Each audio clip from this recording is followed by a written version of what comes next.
நேற்று இரவு பாஸ்டர் திடீர்னு ஒரு பழைய வருஷத்தில் செய்தி கொடுக்குறேன்னாரு.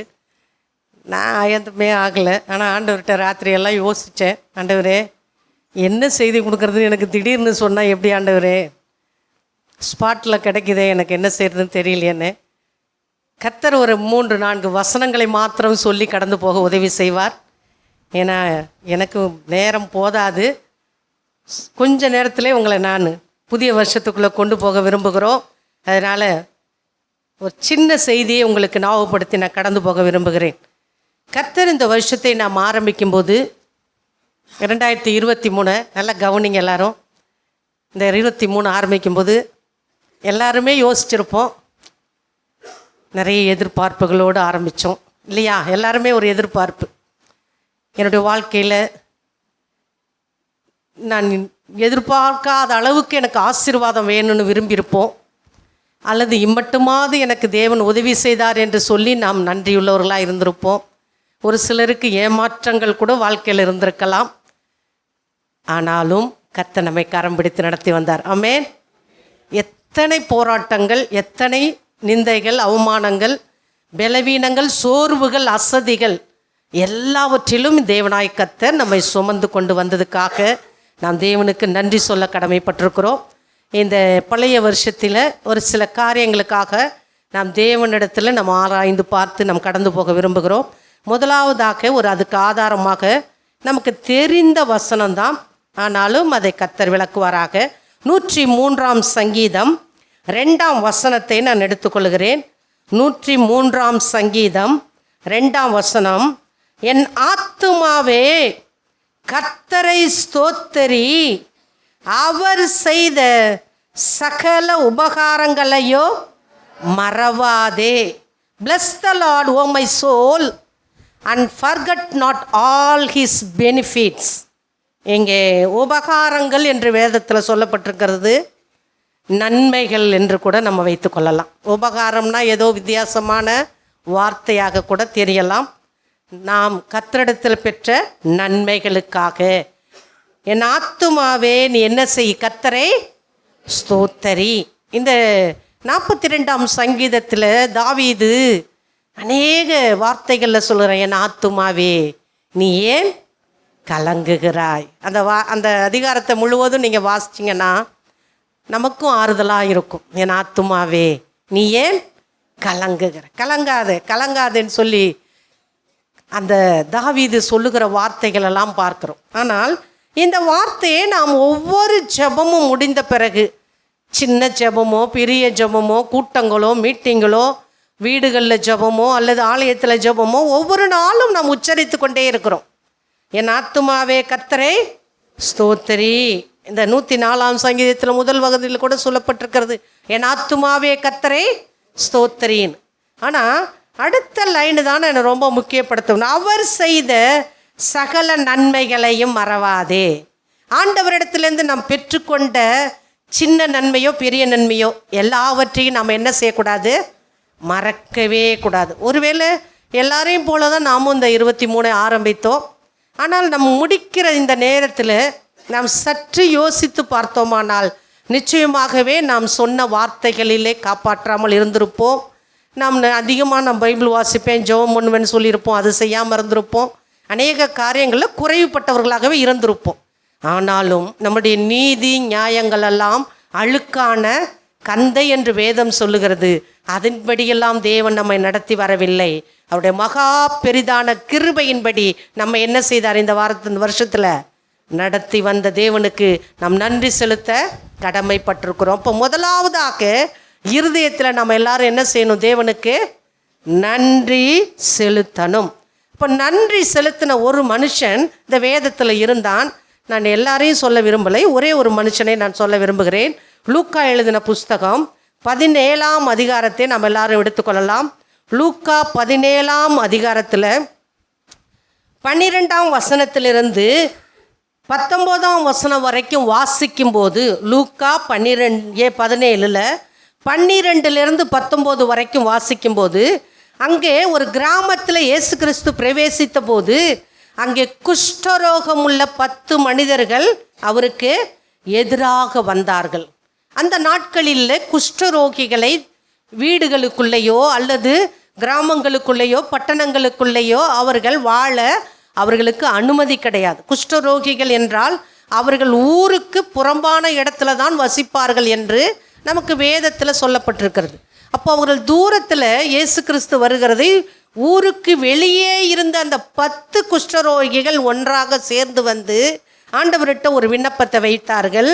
இயேசு ஐயரே எங்களுக்கு இறங்கும். எல்லாரும் சேர்ந்து தான் வந்து கேட்டாங்க. இதில் இருக்கிற கருத்தை நீங்கள் நல்லா புரிஞ்சுக்கணும். 10 பேர் ஒன்றாக வந்தார்கள். 10 பேருமே இயேசுக்கிட்ட கேட்டாங்க. அடுத்து அங்கே வசனத்தை வாசிக்கிறோம். 15ஆம் வசனத்தில், அவர்களில் ஒருவன் தான் ஆரோக்கியமானதை கண்டு திரும்பி வந்து உரத்த சத்தத்தோடே தேவனை மகிமைப்படுத்தி. பாருங்க, 10 பேர் ஒன்றா தான் விண்ணப்பத்தை வச்சாங்க. ஆனால் 10 பேரும் சொஸ்தமானார்கள் என்றும் வசனம் சொல்லுகிறது. ஆனால் அந்த 9 பேர் திரும்பி வந்து கர்த்தருக்கு நன்றி செலுத்த மனமில்லை. ஆனால் ஒருவன் மாத்திரம் வந்தான், திரும்பி வந்தான். அல்லேலூயா, அல்லேலூயா. இந்த வருஷத்தில் ஒருவேளை இந்த சத்தியத்துக்குள்ளே வராத கோடான கோடி மக்கள் இந்த பூமியில் வாழ்ந்து கொண்டிருக்கிறவர்களுக்கெல்லாம் நன்றி சொல்லணும்னு அவர்களுக்கு தெரியாமல் இருக்கலாம்.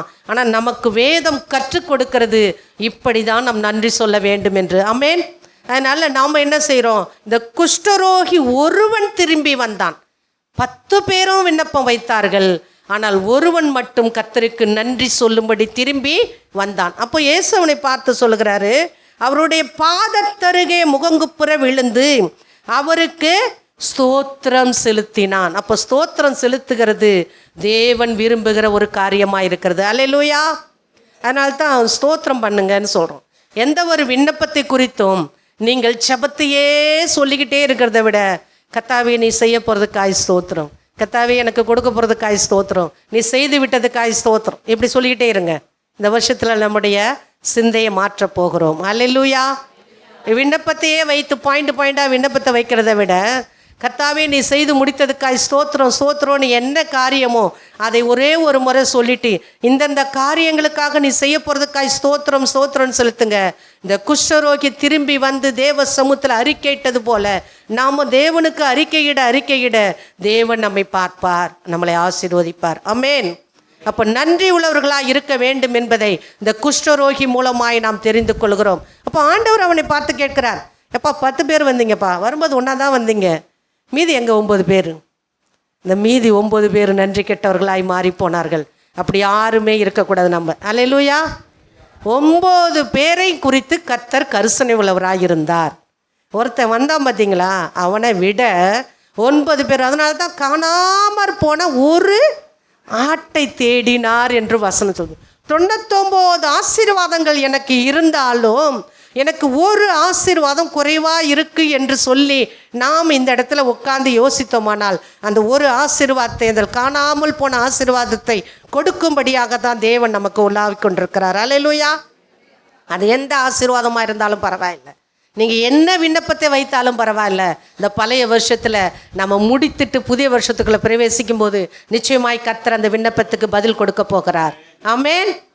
அல்லேலூயா. அப்போது நன்றி உள்ளவனாய் ஒருவன் வந்தான், நாமளும் நன்றி உள்ளவர்களாக இருப்போம். 99 பேரோ அல்லது 9 பேரோ நமக்கு தேவையில்லை, நாம் ஒவ்வொருவரும் நன்றி உள்ளவர்களாக இருப்போம். ஆமென். 2வதாக இந்த அதே லூக்கா எழுதின புஸ்தகத்தில் 13ஆம் அதிகாரத்தை நம்ம எல்லாரும் எடுத்துக்கொள்வோம். லூக்கா 13ஆம் அதிகாரம் 6ஆம் வசனத்திலிருந்து நாம் வாசிக்கும்போது 9ஆம் வசனம் வரைக்கும் வாசிக்கலாம். அப்பொழுது அவர் உவமையும் சொன்னார். ஒருவன் தன் திராட்சை தோட்டத்தில் ஒரு அத்து மரத்தை நட்டிருந்தான். அவன் வந்து அதில் கனியை தேடின போது ஒன்றும் காணவில்லை. கவனிங்க, ஒரு திராட்சை தோட்டம். அந்த திராட்சை தோட்டம் எப்போவுமே ஒரு சப்போர்ட்டாக தான் இருக்கும். அது கொடி வகையை சார்ந்தது, அது தனித்து வாழாது. அதனால் என்ன செய்வாங்க, பந்தல் போட்டு அதுக்கு கம்பியோ கயிறோ ஏதோ கட்டி விட்டுவாங்கன்னா அது கீழேருந்து ஒரு சின்ன வெயிட்டோடு மேலே போகும்போது நிறைய கொடிகள் படரும். அது சப்போர்ட்டோடே தான் வளரும், எந்தாவது ஒரு சப்போர்ட் அதுக்கு தேவை. ஆனால் அந்த தோட்டக்காரன் அந்த திராட்சை தோட்டத்துக்குள்ளே ஒரு அத்தி மரத்தை நட்டு வச்சானோ. கொஞ்சம் வித்தியாசமாக இருக்கு இல்லையா இந்த வசனம்? திராட்சை தோட்டத்துக்குள்ளே அத்திமரம் ஊடு பயிராக வச்சுருந்துருப்பான்னு நினைக்கிறேன். இப்போ எல்லாம் ஊடு பயிராக பயிரிடுறாங்க இல்லையா நிறையா விஷயங்கள். அந்த நாட்கள்லாம் அத்தி மரத்தை நட்டு வச்சாங்கன்னா கீழே என்ன செய்வாங்க, வெத்தலையை போட்டு வைப்பாங்க. அந்த வெத்தலை என்ன செய்யும், அத்தி மரத்தில் மேலே ஏறி கனி கொடுக்கும். அதே போல் கேரளா பக்கம்லாம் பார்த்தோம்னா மிளகு செடி என்ன செய்வாங்க, இந்த மாதிரி சப்போர்ட்டாக நட்டு வைப்பாங்க. அது மேலே போய் கனியை கொடுக்கறதுக்கு அதுக்கு உதவியாக இருக்கும். அப்போ இங்கே ஒரு திராட்சை தோட்டம், அந்த திராட்சை தோட்டத்துக்குள்ளே ஒரு அத்தி மரம். அப்போ முதலாவது ஆண்டவர் என்ன தேடி வந்தார்? அந்த அத்தி மரத்தில் கனியை தேடி வந்தார்.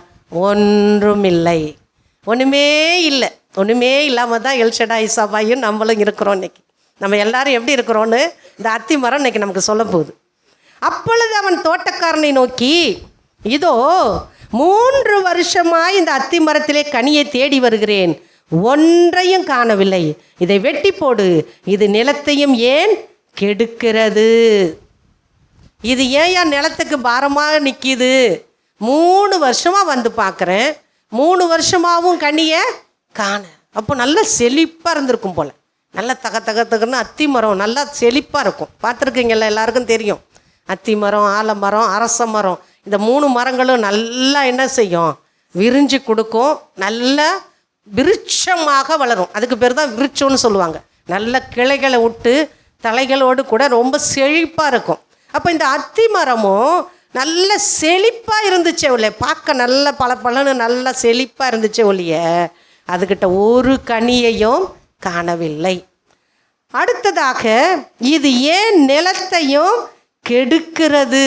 அப்போது சும்மா நின்று கனி கொடுக்கலன்னா நிலம் என்ன செய்யும், கெட்டு போகும்னு சொல்லி வசனம். இப்போ ஆவிக்குரிய ஜீவியத்தில் நீங்களும் நானும் இந்த வருஷமெல்லாம் கர்த்தரிடத்தில் எத்தனையோ நன்மைகளை பெற்று ஜீவனோடு வந்த நாம் கர்த்தருக்காய் ஏதாவது கனி கொடுத்தோமா? கனிங்கிறது திராட்சை தோட்டம் என்பது இந்த சபையை குறிக்கும். இந்த சபைக்குள்ளே நாம் அத்தி மரமா அல்லது திராட்சை தோட்டத்துக்குள்ளே இருக்கக்கூடிய கனியை கொடுக்கக்கூடிய திராட்சை பழங்களை கொடுக்கக்கூடிய நாம் செடி கொடிகளைப் போல நாம் வாழ்கிறோமா என்று நம்மை நாமே சிந்தித்து பார்க்க வேண்டும். திராட்சை தோட்டத்துக்குள்ளே அநேக கனிகள் இருக்குது. இந்த திராட்சை தோட்டத்துக்குள்ளே கூட அநேக கனிகளை தேவன் நமக்கு கொடுத்துருக்கிறார். நாம் எல்லாரும் வருகிறோம், வாங்கி புசிக்கிறோம், கனி கொடுக்காமலேயே திரும்பவும் என்ன செஞ்சிடறோம், போயிடுறோம். இந்த அத்தி மரமும் அதை தான் நமக்கு சொல்லி தருது. 3 வருஷமாக இருக்குதுன்னு சொல்கிறான். நம்ம எத்தனை வருஷமாக அந்த சபையில் இருக்கிறோம்? ஒவ்வொருத்தரும் ஒவ்வொரு வருஷம் சொல்லுவீங்க, நான் இத்தனை வருஷமாக அந்த சபையில் இருக்கிறேன்னு. எவ்வளோ நாள் நம்ம கனி கொடுத்துருக்குறோம்? ஆண்டவர் நம்மளை பார்த்து, என்ன அத்தி மரமே, ஏன்னா என் பேரே நான் சொல்லிக்கிறேன், ஏன்னா உங்களெல்லாம் சொன்னேன்னா தப்பாயிடும். என் பேரே சொல்கிறேன்னு வச்சுக்கேன். என்ன அத்தி மரமே சும்மா நிற்கிற, கனி கொடுக்கவே இல்லையே, என்னாச்சு? நீ இந்த வருஷம் கனி கொடுக்கல, உன்னை என்ன பண்ணிடுவேன், வெட்டிடுவேன். நினச்சி பாருங்களேன் எப்படி இருக்கணும். பயமாக இருக்குல்ல? இல்லை, நம்ம இந்த வருஷம் கர்த்தர் நம்மளை என்ன செய்ய போகிறாராம்? ஐயா, இது இந்த வருஷமும் இருக்கட்டும், நான் இதை சுற்றிலும் கொத்தி எரு போடுவேன். சுற்றிலும் கொத்தி எரு போடணும். விவசாயிகளுக்கு தான் இது தெரியும் எப்படி கரெக்டாக செய்யணும். சுற்றிலும் கொத்தி அதுக்கு என்ன எரு வச்சா, என்ன தீனி போட்டால் அது நல்லா பெருத்து நல்லா கனியை கொடுக்கணும், அவன் விவசாயிக்கு தான் தெரியும்.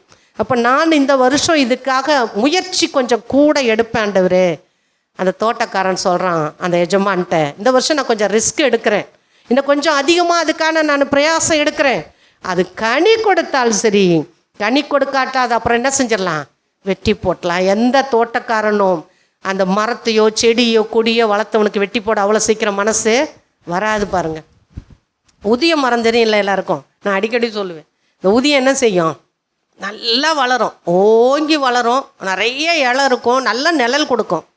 ஆனால் உதியம் பெருத்தாலும் உத்திரத்துக்கு ஆகாதுங்க. உத்திரம்னு என்னது? இப்போ யாரும் உத்திரம் போட்டு கட்டுறாங்க? அந்த காலத்துலலாம் மச்சி போடும்போது இடையில என்ன பண்ணுவாங்க, ஒரு கட்டைங்களை போட்டு அப்போ ரூஃப் போடுவாங்க. அதற்கு உதவவே உதவாத ஒரு மரம் பேர் தான் என்னது, உதிய மரம். உதிய மரம் உத்திரத்துக்கு உதவாதுன்னு சொல்லுவாங்க. அப்போது அரச மரம், இந்த அத்தி மரம், இதெல்லாம் நமக்கு வாழ்க்கை பாடங்களை நிறைய கற்றுத்தருகிறது. இந்த அத்தி மரம் திராட்சை தோட்டத்துக்குள்ளே நின்று கொண்டே இருக்குது. இடத்த பிடிச்சிக்கிட்டு தான் இருக்குது, கனியே கொடுக்க மாட்டேங்குது. நீங்களும் நானும் கனி கொடுக்குறோமா? இந்த வருஷம் கனி கொடுத்தோமா? ஏதாவது ஒரு விதத்துலையாவது நான் கர்த்தருக்காக பயன்பட்டேன், எனக்கு கர்த்தர் கொடுத்த இந்த ஆத்தும ரட்சிப்பை குறித்து நான் கரிசனையோடாவது இருந்தேன், அது பரிசுத்தமாய் வாழ்வதற்கு நான் பிரயாசம் எடுத்தேன் அப்படின்னு நம்ம சொல்லுவோம்னால் 100% நம்ம தோற்று போயிடுவோம். அல்லேலூயா. எல்லாருமே இந்த விஷயத்தில் நாம் தோல்வியுள்ளவர்களாக இருப்போம். ஆனால் கர்த்தர் சொல்லுகிறார், இந்த வருஷம் இருக்கட்டும். ஒரு புதிய வருஷத்துக்குள்ளே நான் போகும்போது அதுக்கு எரு போடுவேன், அதை கொத்துவேன், அதுக்கு தேவையான ஆவிக்குரிய மன்னாவை கொடுப்பேன், கனி கொடுப்பீர்கள். அல்லேலூயா. கரங்களை தட்டலாமா? நம்ம எல்லாரும் போய் கனி கொடுக்க போகிறோம். எத்தனை பேர் இதை விரும்புகிறீங்க?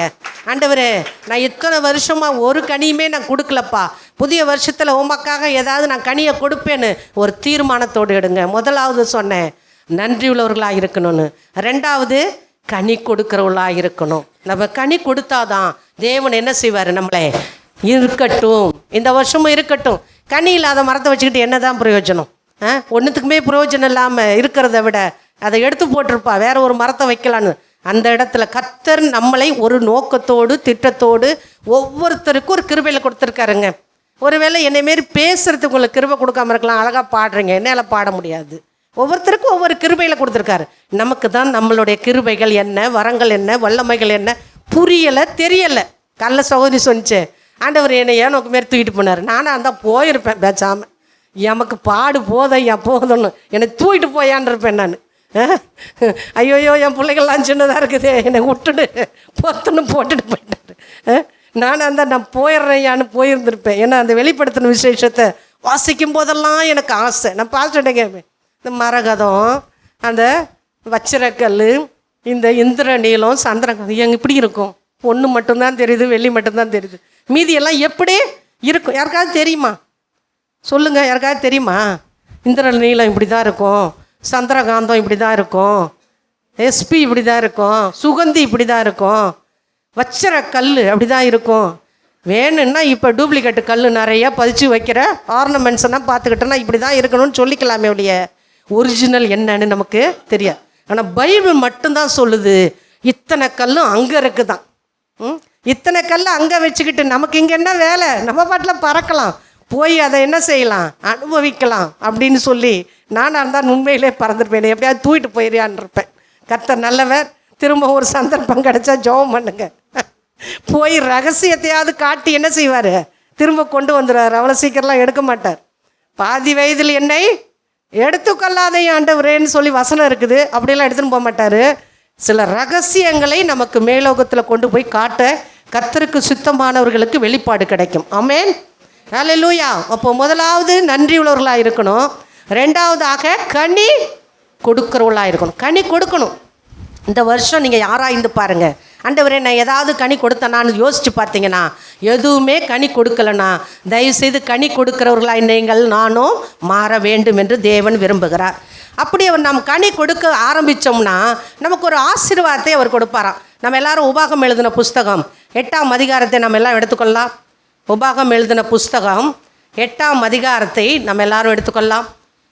8ஆம் அதிகாரத்தில் தேவன் ஒரு ஆசீர்வாதத்தை கொடுக்குறேங்கிறார். 7ஆம் வசனத்திலிருந்து 10ஆம் வசனத்தை வரைக்கும் வாசிக்கும்போது அங்கே ஒரு பெரிய லிஸ்டே இருக்கிறது. நான் சுருக்கமாக உங்களுக்கு நான் சில வார்த்தைகளை மாத்திரம் சொல்ல போகிறேன். 8ஆம் அதிகாரத்தில் 7ஆம் வசனம், உன் தேவனாகிய கர்த்தர் உன்னை நல்ல தேசத்திலே பிரவேசிக்க பண்ணுகிறார். நான் போகிற தேசம் அல்லது நான் போகிற ஆண்டு, இந்த 24ஆம் ஆண்டு ஒரு நல்ல தேசம். அல்லேலூயா. நல்ல வருஷம். அல்லேலூயா.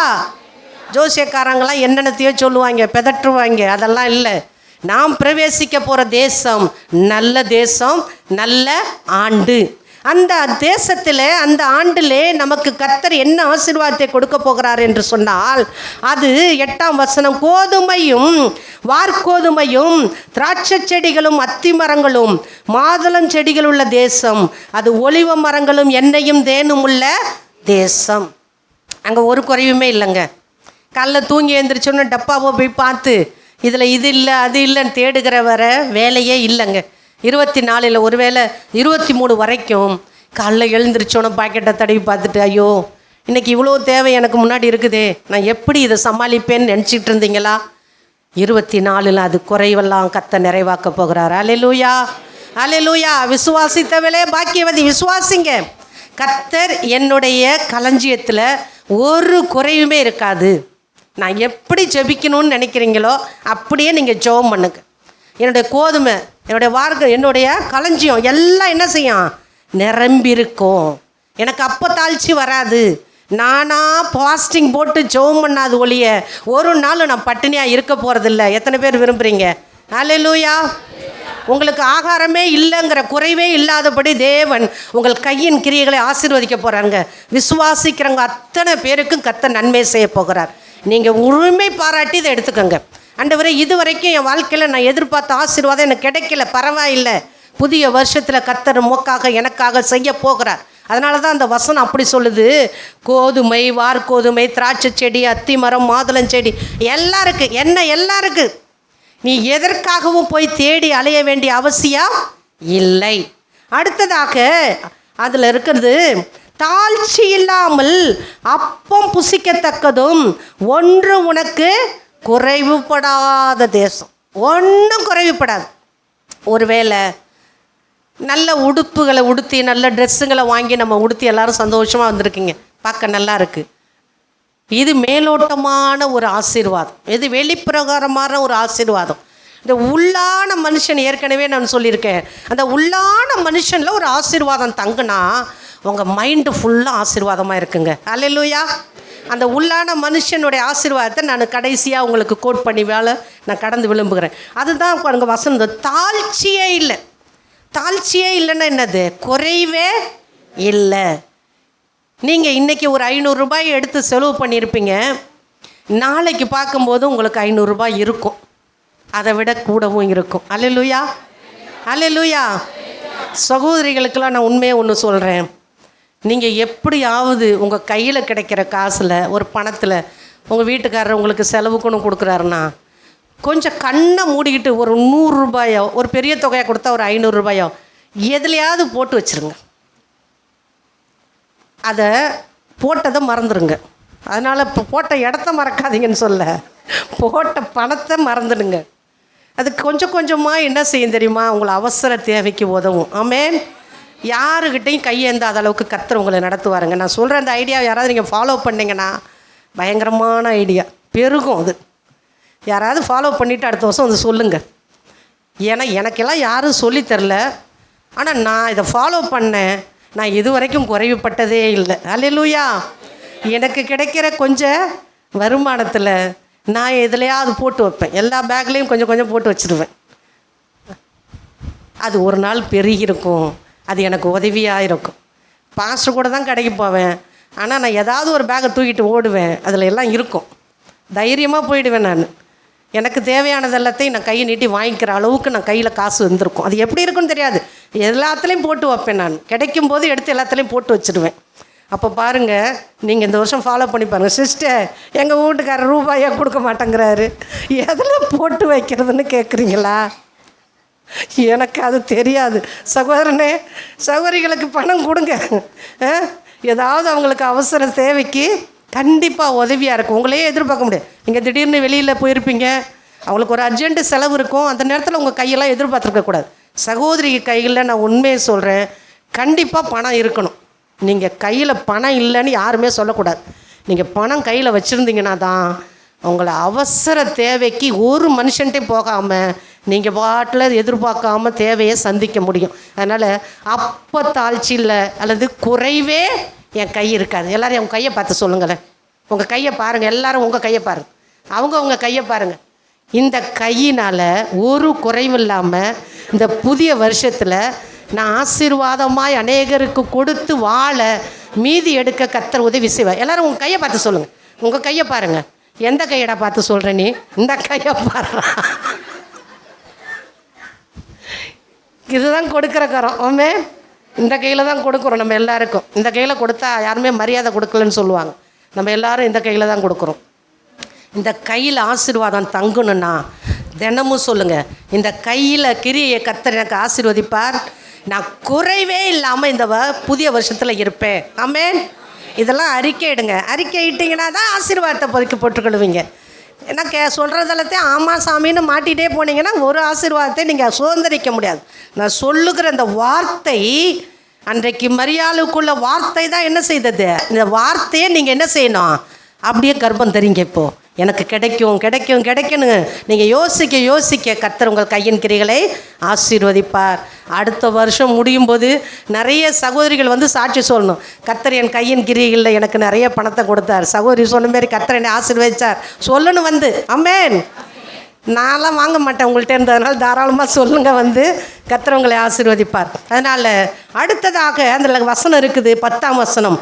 ஆகையால் நீ புசித்து திருப்தி அடைந்திருக்கையில் உன் தேவனாய கர்த்தர் உனக்கு கொடுத்த அந்த நல்ல தேசத்துக்காக அவரை ஸ்தோத்தரிக்க கடவாய். ஆமென். இந்த வருஷமெல்லாம் கர்த்தர் எதுவும் செய்யலை. புதிய வருஷத்தில் உங்கள் கையின் கிரிகளை ஆசீர்வதிக்க போகிறாரு. நீங்கள் புசித்து என்ன செய்வீங்க? திருப்தி ஆகிடுவீங்க, மீதி எடுப்பீங்க. அப்படி எடுத்த போது உங்களை நடத்தி வந்த தேவனுக்கு நீங்கள் என்ன செய்யணும்?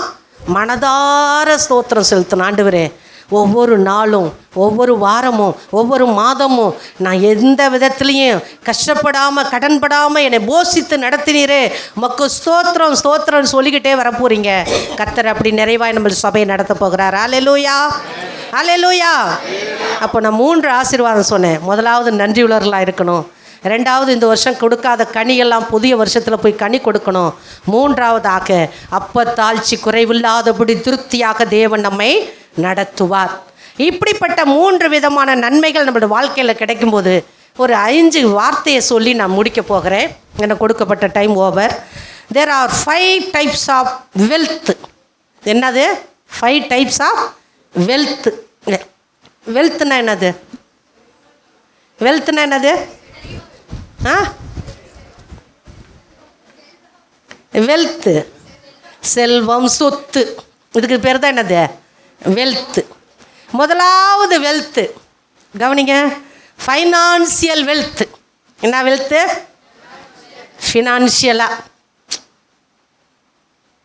நம்மளுடைய மோடி ஐயா 2000 ரூபா நோட்டே செல்லுபடி ஆகாதுன்னு அதையும் வாங்கிட்டார். எல்லார் கையிலையும் 500 ரூபா நோட்டு தான் இருக்குது இல்லையா? பெரிய நோட்டே கண்ணில் பார்க்க முடியல. அந்த 500 ரூபா பட்சத்தாலே என்னாக போதான்? பெருக போகுது. அதான் ஃபைனான்சியல் வெல்த். அதுக்கு பேர் மணி அண்ட் பொசஸ். மணி, எவ்வளோ பணம். ஒரு என் பிள்ளைய கூட கூப்பிட்றேன் பார்த்துங்க, பா எவ்வளோடா, என்னடா கல்யாணம் பண்ணி குழந்தைங்கள்லாம் இருக்குதான்னு கேட்டாங்கன்னா அவன் என்ன சொல்லுவான் டக்குன்னு? ஆமாம், எனக்கு 2 குழந்தை இருக்குதுன்னு சொல்லுவான். எப்போ எத்தனை பேங்க்லடா அக்கௌண்ட் வச்சுருக்கிற சொல்லுவானா? நம்ம யாரும் முதல்ல கேட்க மாட்டோம். ரொம்ப க்ளோஸ் ஃப்ரெண்ட்ஸுக்கிட்ட சொல்லிக்குவானுங்க, அதை செஞ்சேன்டா இதை செஞ்சேன்டான்னு. இந்த வருஷம் எவ்வளோடா நீ வந்து பணம் சேவ் பண்ணி வச்ச? யாருமே யாரையும் கேட்க மாட்டோம் இல்லையா? ஆனால் குழந்தைங்கிறத டக்குன்னு என்ன செஞ்சுருவான்? என்னப்பா குழந்தைங்கள்லாம் இருக்கா? இப்போ நாங்கள் எல்லாம் எங்கே போனாலும் என்னப்பா பிள்ளைகள்லாம் நல்லா இருக்காங்களா, உங்கள் பேரங்கள்லாம் நல்லா இருக்காங்களா, அப்படி தான் கேட்பாங்க. அப்போது முதலாவது ஃபைனான்ஷியல் வெல்த், மணி. இந்த மணி இந்த பூமியில் ஒரு முக்கியமான பார்ட்டு. 2வதாக சோசியல் வெல்த்து.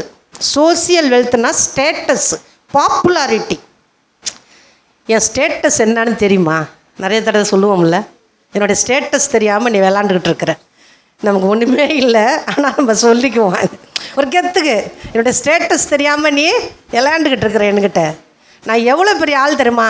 இந்த செலிப்ரிட்டிஸ்லாம் சொல்லிக்குவாங்களே, பாப்புலாரிட்டி, செலிப்ரிட்டிஸ் தான் சொல்லிக்குவாங்க. ஆனால் சோசியல் வெல்த், இதுக்கு பேர் தான் என்னது? Social wealth. 3வது டைம் வெல்த். டைமுங்கிறது ரொம்ப முக்கியங்க. இந்த சில மணி துளிகளில் நம்ம என்ன செஞ்சிட போகிறோம்? புதிய வருஷத்தை காணப்போகிறோம். அப்போ டைம் வெல்த்துங்கிறது ரொம்ப முக்கியமான ஒரு சொத்து. அடுத்தது ஃபிசிக்கல் வெல்த்து. ஃபிசிக்கல், நல்ல ஆரோக்கியம் இருந்தால் தான் நிற்க கர்த்தர் என்ன செய்வார்? பலன் கொடுப்பார். அந்த ஃபிசிக்கல் வெல்த்தில் முக்கியமானது என்னென்னா ஹெல்த்து. அல்லேலூயா. நோயற்ற வாழ்வே குறைவற்ற செல்வம். அப்போது இந்த ஹெல்த்து நல்லா இருந்தால் தான் நமக்கு இந்த ஃபிசிக்கலாக என்ன செய்ய முடியும்? எல்லாவற்றையும் செய்ய முடியும். அடுத்ததாக கடைசியாக ஸ்பிரிச்சுவல் ஹெல்த்து. ஸ்பிரிச்சுவலாக அதுக்கு என்ன அர்த்தம்? பீஸ் ஆஃப் மைண்ட் அல்லது self respect, peace of mind. இதுக்கு முன்னாடி இருக்கிற இந்த 3 காரியம் சொன்னேன் இல்லையா, ஃபைனான்சியலாக, சோஷியலாக, டைம் வெல்த்து, இதெல்லாம் விட ஃபிசிக்கல் வெல்த்தும் ஸ்பிரிச்சுவல் வெல்த்தும் ஒரு மனுஷனுக்கு அவசியம் அவசியம் அவசியம் தேவை. ஆமென். இந்த புதிய வருஷத்தில் கர்த்தர் நமக்கு இந்த ஸ்பிரிச்சுவலில் நல்லா நீங்கள் இருந்தீங்கன்னாவே உங்களுடைய ஹெல்த்து கண்டிப்பாக நல்லா இருக்கும். ஆமென். அடிக்கடி பலகீனப்படுற நமக்கு நம்மளுடைய மைண்ட் செட்டும் ஒரு காரணம். அதனால் பீஸ் ஆஃப் மைண்ட், நம்மளோட இருதயத்தில் ஒரு அமைதி. நீங்கள் ஆத்துமாவை தான் ஆரம்பிக்கும் போது சொன்னேன், ஆத்துமாவே நீ ஏன் கலங்குகிற? உன்னுடைய மைண்டை பார்த்து சொல்லு, ஏன் மைண்டே எப்போ பாரு நீ நெகட்டிவாகவே யோசிக்கிற? ஏன் பாசிட்டிவாகவே உனக்கு யோசிக்க தெரியாதா? இனி நான் பாசிட்டிவாக தான் யோசிப்பேன். இந்த முடிஞ்சு போனதை பற்றி பேச மாட்டேன், அழிஞ்சு போகிறத பற்றி பேச மாட்டேன், இல்லாததை பற்றி பேச மாட்டேன். என்கிட்ட இருக்குன்னு பேசுவேன். அல்லேலூயா, அல்லேலூயா. அதுதான் அப்போ ஃபிசிக்கல் ஹெல்த்தும் ஸ்பிரிச்சுவல் ஹெல்த்தும் ஒரு மனுஷன்கிட்ட இருந்தால் அவன் ஓகோன்னு வாழ போகிறான். அல்லேலூயா. அதனால் இந்த வருஷத்தை நம்ம முடிக்கும்போது நான் உங்கள்கிட்ட அன்பாய் ஒன்று கேட்டுக்கொள்கிறேன். இன்னொரு காரியத்தை நான் முக்கியப்படுத்த விரும்புகிறேன். இந்த வருஷத்தை நம்ம முடிக்க போகிறோம். ஒரு புதிய வருஷத்துக்குள்ளே நாளைக்கு கொஞ்சம் நேரத்தில் போக போகிறோம். நம்ம இருதயத்தில் ஏதாவது கசப்பு இருந்தால் தூக்கி போட்டுடலாம். ஒரு டெட் பாடியோடு உள்ளே போக வேண்டான்னு எனக்கு தோணுது. ஏதாவது கசப்பு இருந்தால், யார் மேலேயாவது மன்னிக்கவே முடியாத ஒரு காயம் இருந்தால், ஆண்டவரே என்னால் போய் நேரெல்லாம் மன்னிப்பு கேட்கலாம், என்னால் முடியாது, ஆனால் நான் மன்னிச்சிட்றேன் ஆண்டவரே, எல்லாருமே கேட்கலாமா? அது முக்கியங்க. ஏன்னா இந்த ஃபிசிக்கல் ஹெல்த் நான் சொன்னேன் இல்லையா, இதுக்கு முக்கிய அவசியம் தேவை என்னென்னா நம்ம இருதயம் அமைதியாக இருக்கணும், சமாதானமாக இருந்தால் தான் நம்ம வரக்கூடிய பிரச்சனைகளை எதிர்கொள்ளுகிற சக்தி நமக்கு கிடைக்கும். இந்த புதிய வருஷம் எப்படி இருக்குமோன்னு இந்த உலகமெல்லாம் புலம்ப போகிறாங்க. நீங்களும் நானும் சந்தோஷமாக இருக்க போகிறோம். அல்லேலூயா, அல்லேலூயா. அதனபடினால இந்த மைண்டில் தேவையில்லாத எண்ணங்கள் இதுவரைக்கும் ஒரு 5 நிமிஷம் எல்லாருமே யோசிக்க போகிறோம். ஆண்டவரே எதையாவது நான் உமக்கு விரோதமாக செஞ்சுருந்தாலும் என்னை சுத்திகரித்து கொள்ளும். புதிய வருஷத்துக்குள்ளே நான் இப்படியே நுழையக்கூடாது. இல்லது யாரையாவது என்னால் மன்னிக்கவே முடியாமல் காயப்படுத்தி கொண்டே இருந்த காரியங்கள் எதுவாக இருந்தாலும் மன்னிச்சிடுங்க. புதிய வருஷத்தில் உனக்கு நன்மை உண்டாகணும்னா, உனக்கு ஆசீர்வாதம் உண்டாகணும்னா, நான் சொன்ன அத்தனை காரியங்கள் உங்கள் வாழ்க்கையில் வந்து நேரிடணும்னா மன்னிச்சிடுங்க. கர்த்தர் உங்களோடு கொடுந்து பெரிய காரியங்களை செய்ய போகிறார். அல்லேலூயா. நமக்கு நல்ல வாக்குத்தத்தம் கிடைக்கும், நல்ல ஆசீர்வாதமான வார்த்தைகள் வரும். கர்த்தர் தாமே நம்மை ஆசீர்வதிப்பாராக. ஆமென்.